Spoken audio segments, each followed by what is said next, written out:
Hizo un decálogo de los derechos sexuales de la vejez, lo hizo un colombiano. Siguiente, por favor. La siguiente. Lo vi muy abrumado, es decir, muy abrumador más bien, de Acuña Cañas en esta reunión que tuvimos en Colombia, de neurología geriátrica. Yo lo modifiqué, la siguiente, que es algo más, bueno, está también medio así, abrumador en el sentido de las letritas que me las pusieron ahí en medias oscuras, pero eso lo tengo yo, pues sí, se lo pongo por mail, qué sé yo.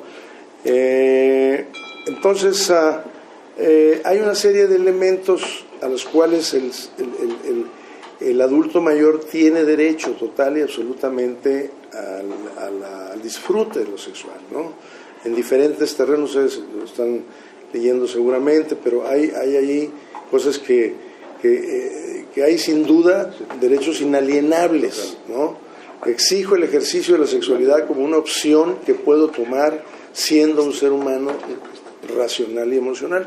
Digo, de ahí para adelante todo lo que se diga es pues se queda corto, y en cada uno de los elementos que pueda ser la sexualidad disfrutable de una persona joven también lo tiene la persona adulta mayor, y no hay límite más que la muerte. Como dice aquí el último, sé que la sexualidad en la vida del adulto mayor solo tiene como límite la muerte, y quizá pueda cambiar con aspectos sociales, económicos y eventualmente de acuerdo a mis perspectivas intelectuales y culturales. Eso así es. No, el adulto mayor no tiene por qué verse restringido, limitado, coartado en su posibilidad de ejercer amplia, libremente su sexualidad, mientras no dañe, por supuesto, a terceros, y que pueda hacer disfrute real de esta esfera, ¿no? Siguiente, por favor. Y para terminar, hay un nuevo camino a la posible longevidad que acaba de salir en el Scientific American. Esto se descubrió en ¿dónde? La isla de Pascua. La isla de Pascua, así es, en la chilena, a 2.000 kilómetros de la costa de Chile. Siguiente, están los monumentos. Esto que es el emetor, ahí descubrieron una sustancia que es muy interesante.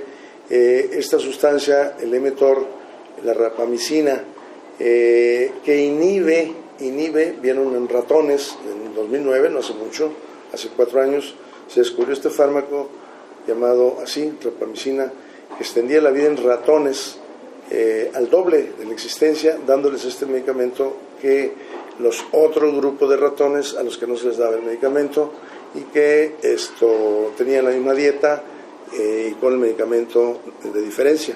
Se veía que duplicaban su existencia. Dos elementos son útiles para la prolongación de la vida. Hicieron este grupo con la rapamicina únicamente, pero hicieron otro grupo en que los ratones se les quitaba la dieta a libertad y se les ponía una dieta restringida, una dieta baja en calorías, y entonces se les ponía además el emetor, la rapamicina. Estos ratones vivieron más todavía que los que simplemente tenían rapamicina, o sea, vivieron más que los comunes y corrientes. Los que tenían rapamicina vivieron más que los comunes y corrientes, al doble, y vivieron al triple los que estaban restringidos en dieta y se les aplicaba rapamicina. Quiere decir que uno de los elementos para tener una longevidad mayor en el ser humano es no comer excesiva cantidad de alimentos calóricos, tener una dieta bien balanceada, una dieta restringida a lo mínimo indispensable para tener, bueno, una actividad que queme esas propias calorías y que no le vaya dejando almacenado día con día para hacerse pues cada vez de mayor corpulencia, por no decir otra palabra, obesidad y tal, ¿no? Esto es fundamental, y esto se está confirmando cada vez más. En la medida que se tiene una restricción en la dieta, en lo calórico, es aumento de longevidad. Y ahora con este medicamento que está inhibiendo precisamente a la rapamicina, que está actuando la rapamicina, inhibiendo el TOR, que es el Target of Rapamicina, que así se llama, el mensajero del Target of Rapamycin. Siguiente, por favor. Entonces, es una proteína de mamíferos que interfiere, que es interferida por la rapamicina, ¿no? La que hace que nosotros no vivamos lo suficiente. Entonces, esa proteína se interfiere y de esa manera se vive más. Ese es el objetivo.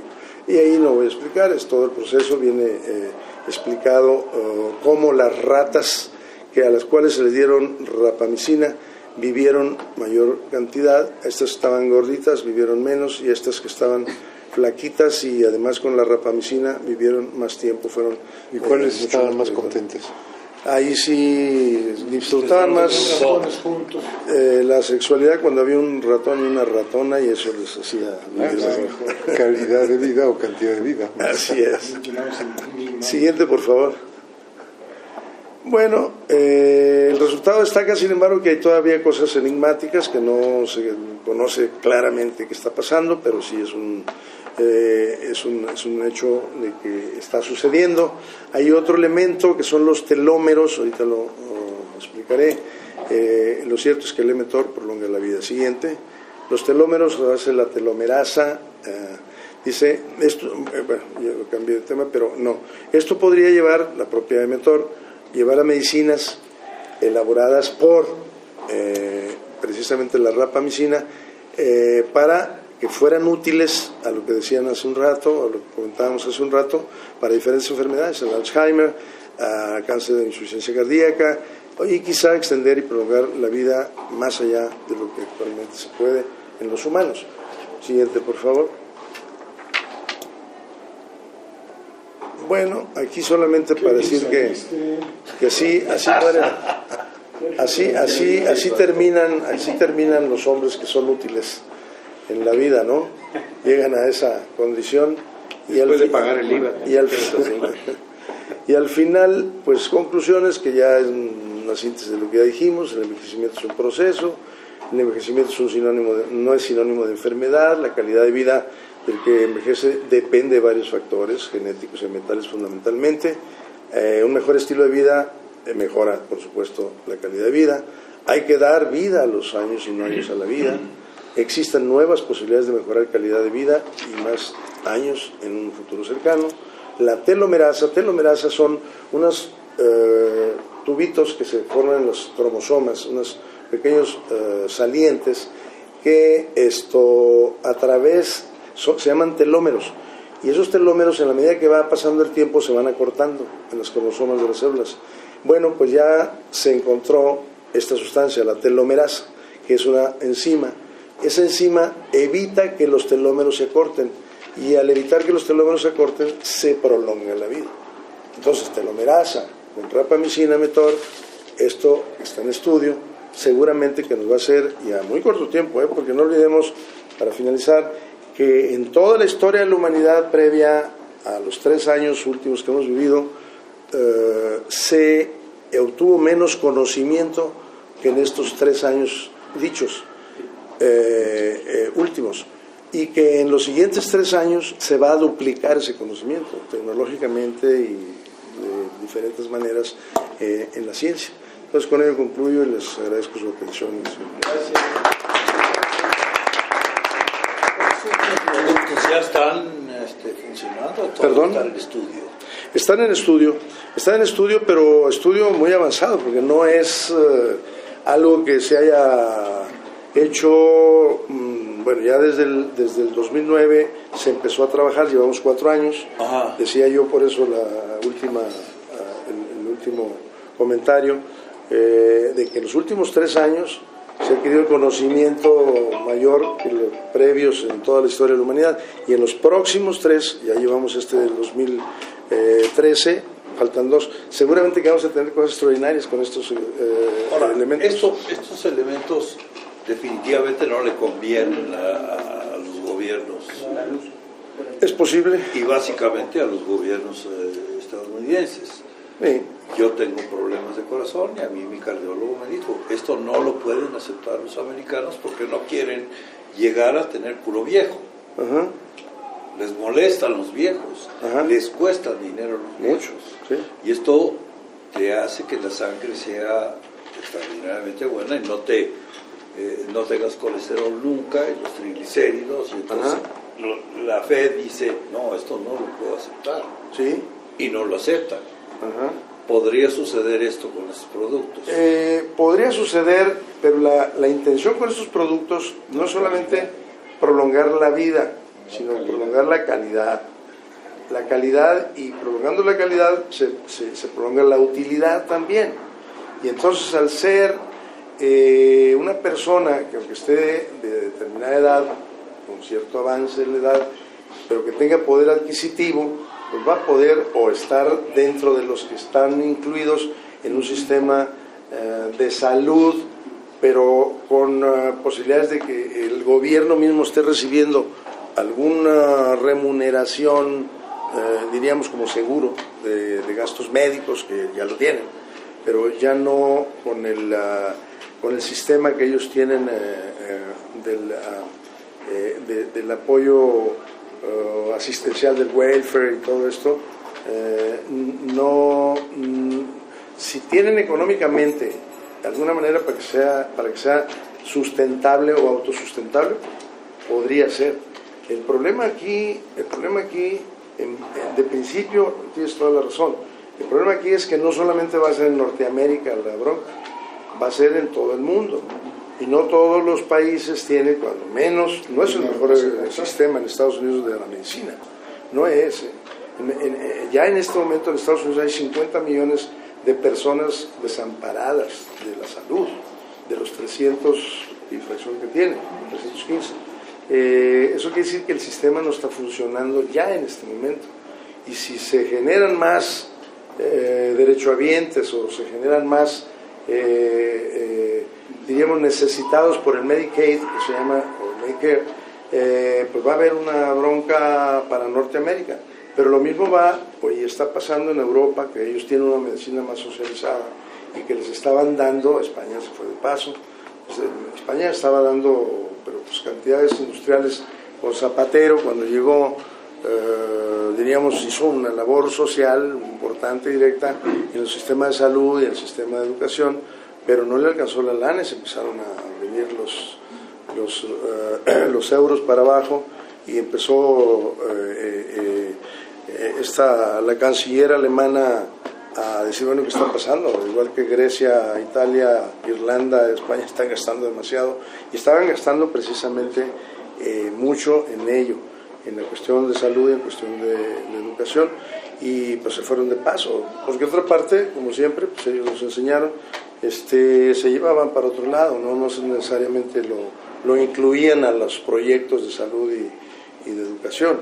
En fin, yo creo que el beneficio, al final de cuentas, que con la tecnología guiada por la ética para que se convierta en una ciencia realmente útil para el ser humano y no destructiva, como sucede ahora en muchos de los países que estamos ahorita viviendo, venía escuchando lo de Siria y lo de Egipto, etcétera, cómo se están matando. Digo, eso es utilizar la tecnología para destruirse unos a otros, y ahí están interviniendo sistemas diferentes, tanto el social europeo como el socialista mezclado ya ahora en Rusia, y el capitalista imperialista neoliberalista norteamericano. Bueno, sí, a alguien, un filósofo polaco, le preguntaban, bueno, Koyansky, Joan Koyansky, le preguntaban, bueno, a ver, ¿usted cómo definiría el comunismo? Dice, pues el comunismo, así como dijo Thomas Hobbes, que fue el primero que mencionó eso, pues es la lucha del hombre contra el hombre. Bueno, pues no está mal, es que como estamos viviendo actualmente. ¿Y el capitalismo, cómo lo define? Al revés. Sí. ¿No? Al revés. Al revés. El hombre contra el hombre. O sea, ese es el problema. No tenemos mucho de lo que dije al principio, de la parte que dijo el doctor Manuel Velasco Suárez, es gobernador, aunque lo haya dicho, él se quedó con un buen patrimonio de Chiapas, no nada más los de ahora, y lo digo porque tengo por ahí información. Hizo un aeropuerto que nunca funcionó, y él lo mandó a hacer ahí en Tuxtla Gutiérrez, y al final lo dedican ahora para el ejército y otras cosas.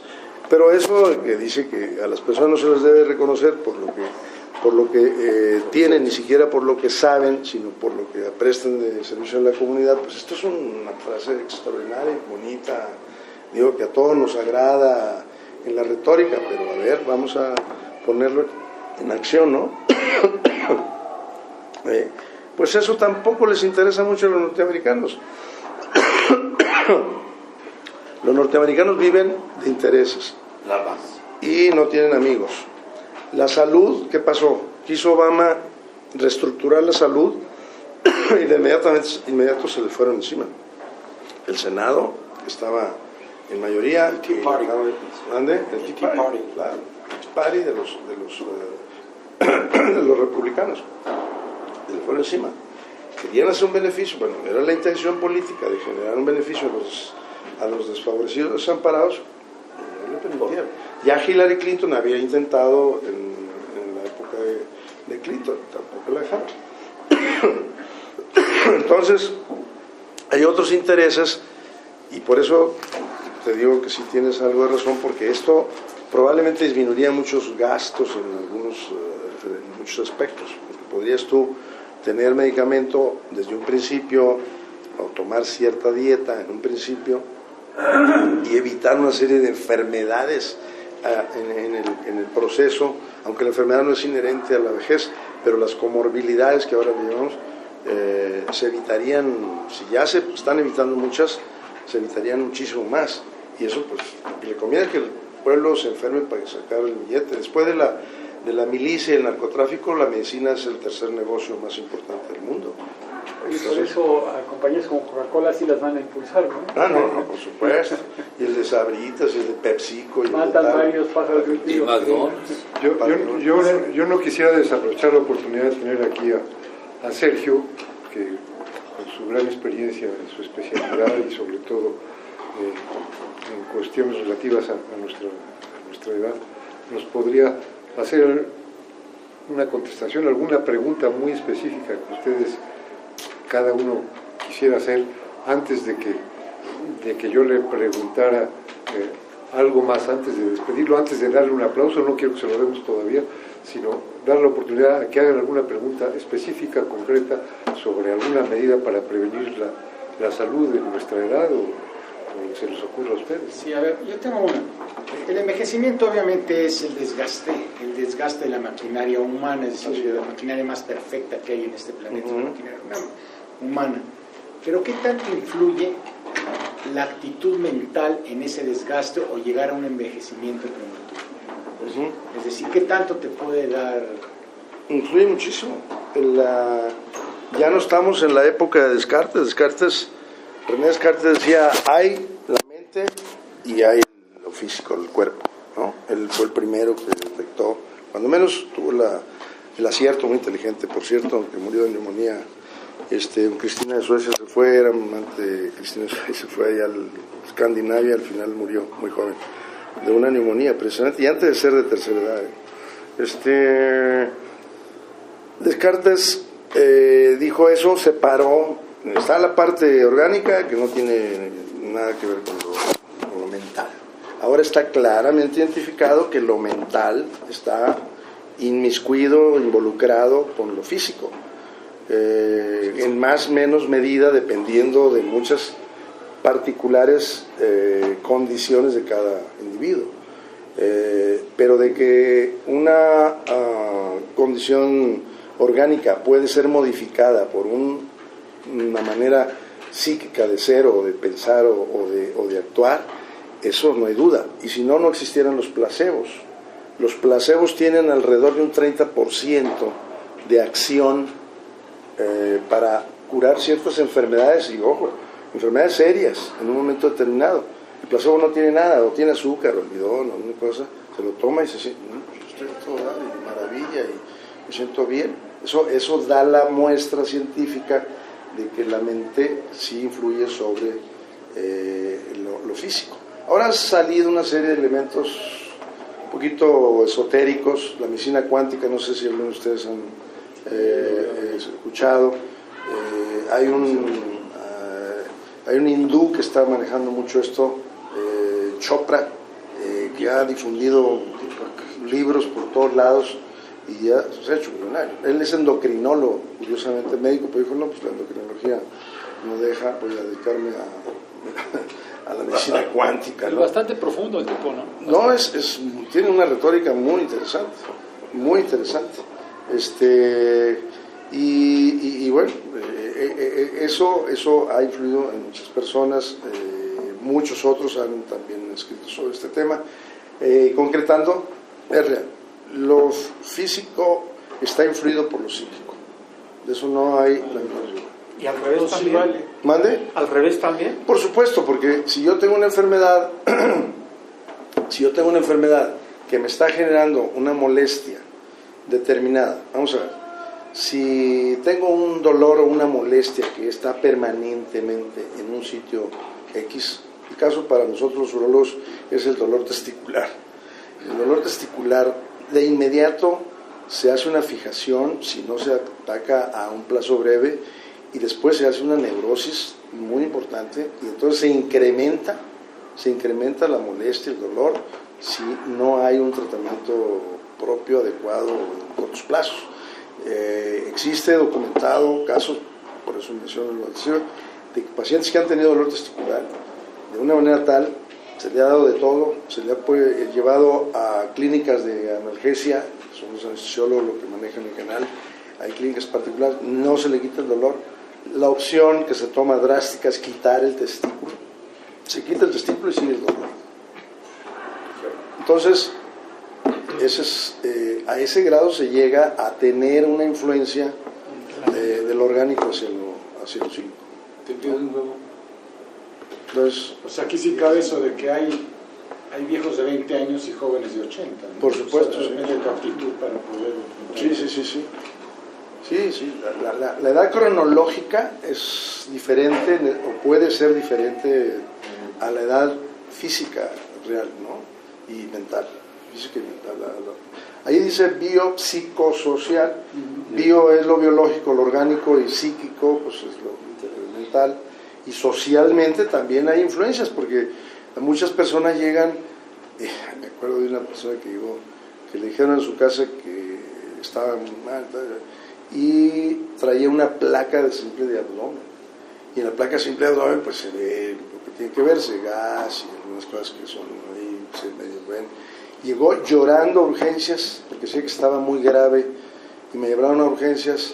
Entonces yo fui y le dije, señora, la había visto en consultorio, ¿qué pasa? No, estoy gravísimo, doctor, estoy gravísimo.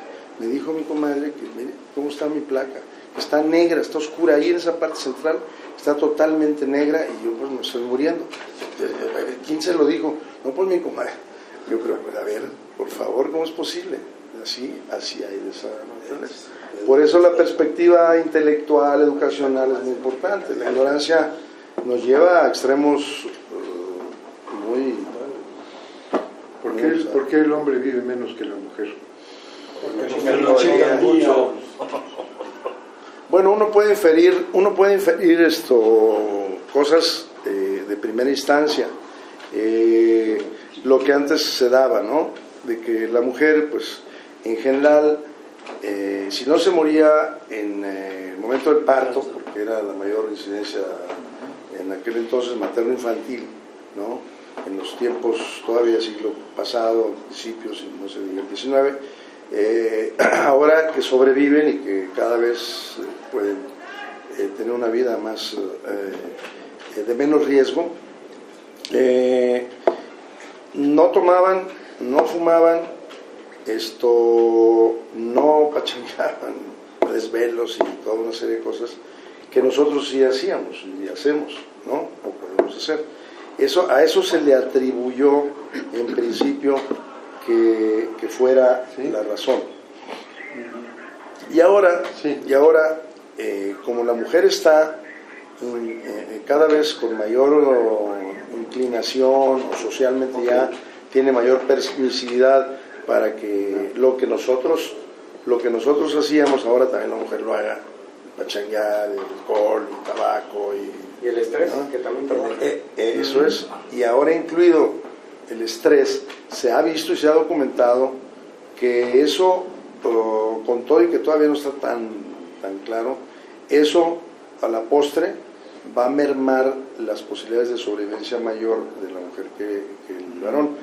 Pero además se atribuye elemento de sobrevivencia, es decir, la mujer es la que da la maternidad y da las posibilidades de sobrevivencia más directa. Es un poquito finalista el término, es una corriente finalista, de que porque tiene que cuidar a la especie, vamos... Soporte familiar. Exacto, tiene que sobrevivir y tiene que sobrevivir más tiempo y tal, es un poquito rebuscado.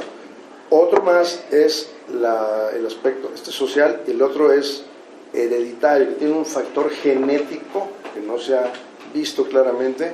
Ahora con el descubrimiento que se tuvo recientemente en el 2000, fue 2003, estaba programado para el 2006 y se hizo en 2003, de las 3.000 millones de bases púricas y pirimídicas con 30.000 genes, se están descubriendo una serie de cosas que no se sabía, se especulaba y se decía, no, pues esto puede ser genético, esto no. Y hay ahora muchas cosas que están siendo identificadas plenamente en la ubicación de los llamados alelos en el gene, de que esto está influyendo, ¿no?, para que haya ciertas formas de vida y cierta manera de... Bueno, la mujer se está masculinizando en su propio detrimento y esperanza de vida, pero por otro lado hasta ahora ha sido más inteligente y más responsable en prevenir los problemas de salud. Dime si no es cierto que ellas se hacen el Papanicolau. Por supuesto. Eso es muy consciente. ¿Nosotros qué hacemos? Sí, lo omití, Tito. No, pero eso es muy importante. No nos dejaron meter tan fácil. A ver qué nos dice Sergio, qué nos recomienda. Eso es muy importante, el tema de la prevención, que ya nosotros al principio decíamos que era mejor prevenir que hacer diagnóstico precoz, pero ambos pues funcionan en conjunto y se sinergizan y mejoran las posibilidades de sobrevida. Pero eso que acabas tú de decir es muy importante. Tú tienes la experiencia, yo la tengo menor, de que la mujer va con más frecuencia al médico a revisarse y hacerse sus estudios y tratamientos cuando es necesario, que el propio varón, que nosotros, ¿no? Eso es un elemento muy importante. Pero eso es reciente. ¿Mande? Eso es reciente, porque la paternidad no existía hace 100 años.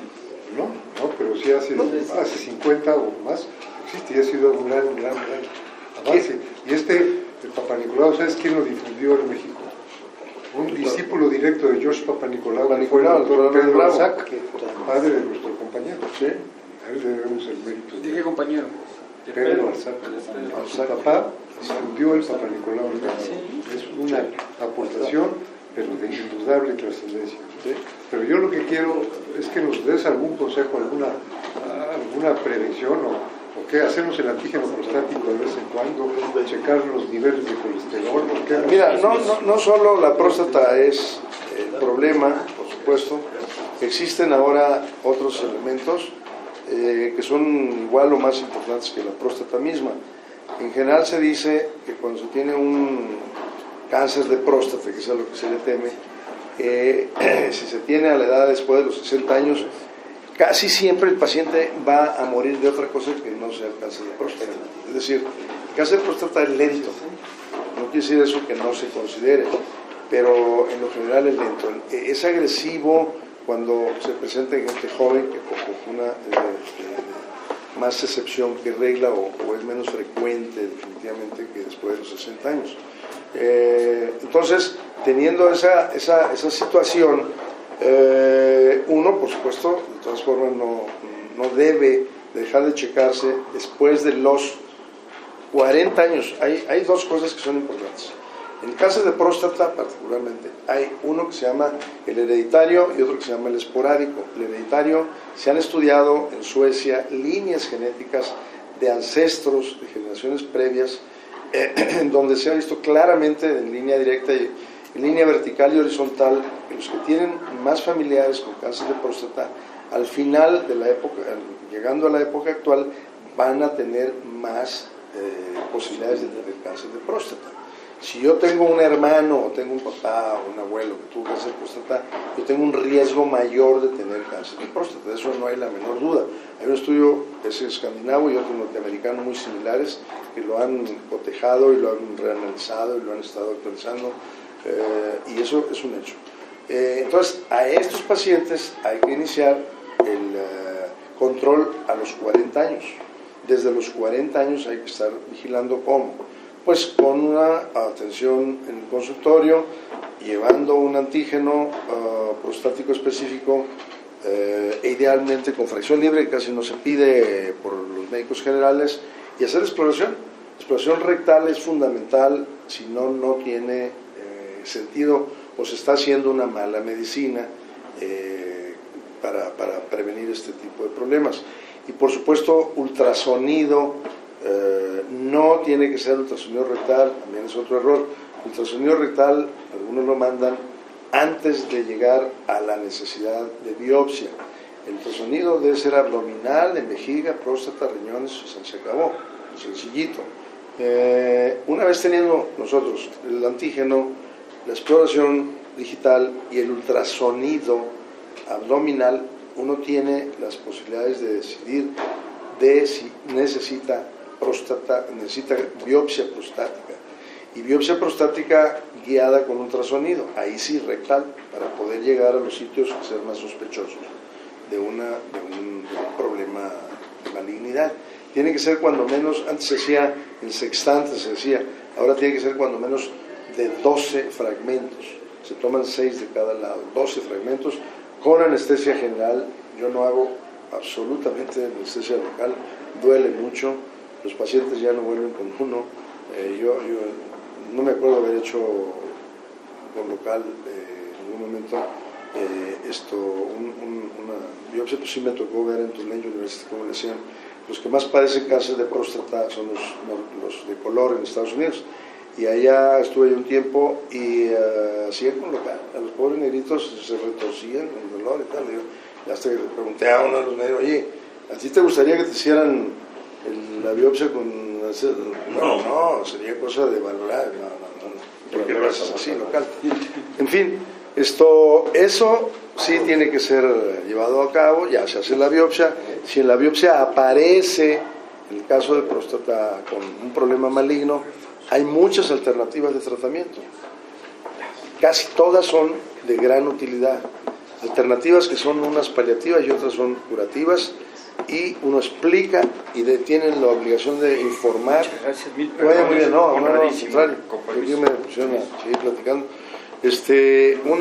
Una que son paliativas, es decir, que no curan el problema, y otras que son curativas. De las paliativas están las hormonas antiandrogénicas, ¿no? El análogo LHRH que tú conoces, el antiandrógeno es de diferente tipo, que bloquea la testosterona, y también está ahí, suena drástico pero funciona muy bien, la orquiectomía, es decir, quitar testículos, bilateral simple, se pone prótesis. Son muy útiles estos elementos como paliativos. ¿Cuándo son paliativos? Cuando ya el cáncer de próstata está avanzado, está metastatizado, ya no va a ser útil la cirugía, ya no va a funcionar. Y cuando se hace la biopsia y se encuentra que está en determinados segmentos muy localizada la biopsia, y uno piensa que no está, porque se detecta que no está avanzado, que no está salido del margen de la próstata, que está confinado, que así se llama, se conoce esto por lo que ya vio uno en la biopsia y por una tomografía axial computarizada que se manda a hacer después de la biopsia, o por una resonancia donde se pueden ver ganglios alrededor de la próstata. Cuando hay ganglios o hay metástasis en otros tejidos, fundamentalmente en hueso, pues ya no alcanza la curación, ya no alcanza el tratamiento curativo. El tratamiento curativo es cirugía radical, prostatectomía radical con linfadenectomía pélvica, es el que más se utiliza, pero hay otros. Está la radioterapia externa conformacional, que se llama, que nada más radia la zona de la próstata y tiene poca penumbra, y la braquiterapia, que ahora se usa con semillas, lo han escuchado probablemente, semillas de oro 198 o de yodo 125.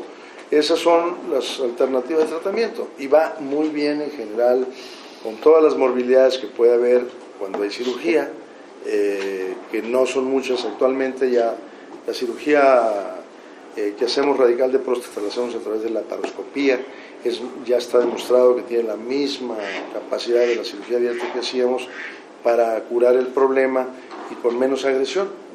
Cada vez es menos invasivo, cada vez en la cirugía se hace con mayor tendencia a generar menos agresión al momento de la cirugía, con la misma capacidad de eliminación del problema que se está tratando de eliminar, que es la masa ocupativa del tumor, ¿no?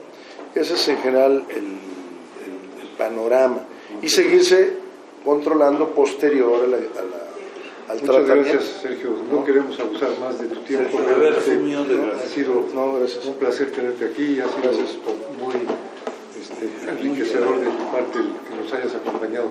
Te agradecemos mucho y te damos un aplauso. Gracias.